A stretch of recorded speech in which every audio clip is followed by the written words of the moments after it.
All right, well, welcome to another episode of But Seriously, where we are hoping to help you become more comfortable with living a life of ulcerative colitis, or if you're at the point that I am, post-ulcerative colitis, and if that's the case, then helping you to live a life with a ileostomy bag, or if you're like me, post-ileostomy bag. And now we're at a point of talking a little bit about takedown and time after takedown. So it has been quite a while since I've done an update. It's actually been over a month since my surgery. I want to apologize for not doing an update sooner for a couple different reasons. One, to be able to bring friends and family up to speed, but also in case there's anyone that's been kind of looking for information about how this is going. I apologize we haven't gotten that. But I wanted just to provide this update every single time I wanted to do one. Something's come up, or I want to wait till the next milestone. So I want to just provide a few things for everyone and get you an update. So the very first thing is that we have come through surgery, and the surgery itself went well. But I'm going to talk a little bit about some personal things, and then we're going to talk about that.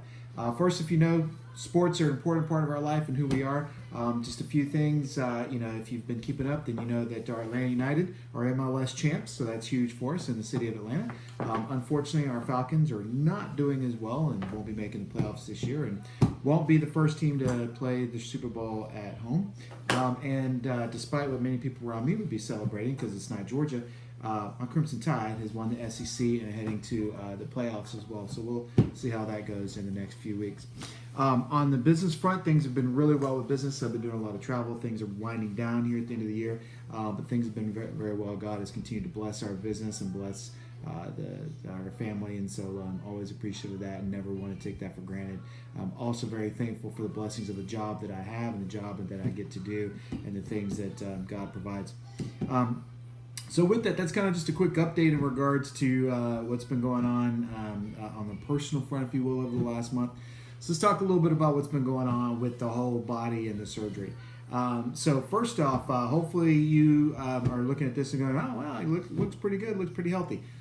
A month has been done wonders because it has been a pretty rough month. If you remember, the first surgery was 12 hours. And I was in the hospital for 5 or 6 days, and came home, felt great, was going through things, had the blockage at first, had that one rough day, but in general, just felt great through after the first surgery. Second surgery took a lot out of me. Initially in the hospital, felt really good, was taking in food, bowels were waking up, and things went well there. Came home. And that was, surgery was on November 15th. Came home on Sunday the 18th. And progressively, just over the next few days, things kind of went downhill. So let me tell you a little bit about what that means. So, first of all, when you have the option to choose your food, do not choose a double bacon cheeseburger with lettuce and tomato and everything on it. That was my first mistake. So went to Freddy's burger joint. Freddy's awesome. This isn't Freddy's fault. This is my fault. I thought that'd be the best possible first meal. It was not. It tore me up. And eventually started leading to what I think was a partial blockage due to the lettuce and tomato. So first, on your diet, fresh fruits and vegetables I would avoid them after your takedown because they can cause issues. They can cause bad gas. They can cause a blockage. Your body just doesn't process them. So wait just a little bit. It's been a month now, so I'm slowly, progressively starting to add some more things back in when it comes to fruits and vegetables. But I do shakes with frozen fruits and stuff in it. So that's been really good. So back to that week. So what happened that week was then on Tuesday started feeling really bad, started feeling worse. And then by Wednesday, didn't want to get out of bed, didn't want to move, didn't want to eat, didn't want to drink. And as you all know, my amazing angel who has saved me from myself many times, Beth, she made me eat, she made me drink. We really thought I was going to go back to the hospital on that Wednesday. I think it was the 21st. We thought we were going to have to go back to the emergency room, but we took some meds for nausea because I was throwing up, which is not a good sign. And so just slowly, so I was extremely dehydrated. I think I had a partial blockage. There was nausea and vomiting, all of that, very bad. But Beth made me do some protein shakes to get something else in me other than just straight like Gatorade and water, and progressively got better. Did miss all the Thanksgiving festivities with family, which sucked. But I mean, I couldn't travel, I couldn't go anywhere. Then by Friday, which was Black Friday, Friday the 23rd, felt a little bit better. Went out and ran a couple of errands just to kind of get up and moving, and then progressively got better. In general, with my health, I have had a couple of days where I was just really worn down, but in the big picture, feeling better every single day. I do still get worn out as the day goes on, especially if I have long, busy days. But it's just getting better day by day. So God has really continued to just heal my body. I am taking doctor's orders and doing things, is the way that the doctor said. Beth has been taking care of me. I'm working out again. Walking this week, I'm up to 1.5 miles, and this week I started working out lightly with weights again. So that's good. So that's all the positive side. The downside, and now, just so you know, for anyone that doesn't want to know all the gory details, now might be the time to start fast forwarding, because I'm about to get into some very specific things which are not pretty, including some pictures.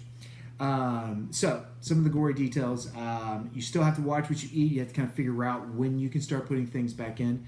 I am going to the bathroom very frequently. I did read a post that said basically you could feel like your ulcerative colitis is back. And it does feel that way as far as the urge goes. However, here's the beautiful thing. I can control the urge. Walked 1.5 miles this morning, had some urges, controlled it, waited till I got home. That is an amazing thing in this life that we lead of ulcerative colitis. So that's the number one thing. The second thing, though, as far as the negative, is there is something called butt burn. We talked about this before. You've gone weeks without having any type of bowel movement. So now what's happened is that not only are the hemorrhoids flaring up, and that's painful, itchy, sore, it sucks. But then on top of that, you start getting some of the butt burn, especially based on what you eat. So you just have to be careful. You don't want to have spicy things because, again, it's exactly what you think. It is literally causing a rash that feels like a burn in your exit area and on your backside. And so, do things to avoid that. Be careful what you eat. Now, one thing that does seem to help, I really enjoy doing first thing in the morning, is I have a shake that is frozen berries, a banana, a little bit of protein powder in it, and Metamucil for fiber. And that really seems to help my day go along great.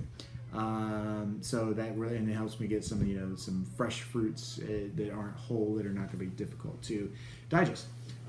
So when it comes to the butt burn, though, there are a number of ointments that the doctor recommends to use.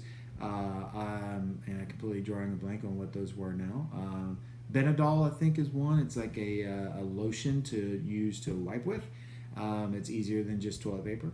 And then also Comaceptic, I think, is like a diaper rash type formula or ointment that's got some menthol in it. So it's got a little bit of a cooling effect to it. Want to avoid hemorrhoid cream as much as possible, just because that thins out the skin around the area, and that can be tough because you eventually damage the area.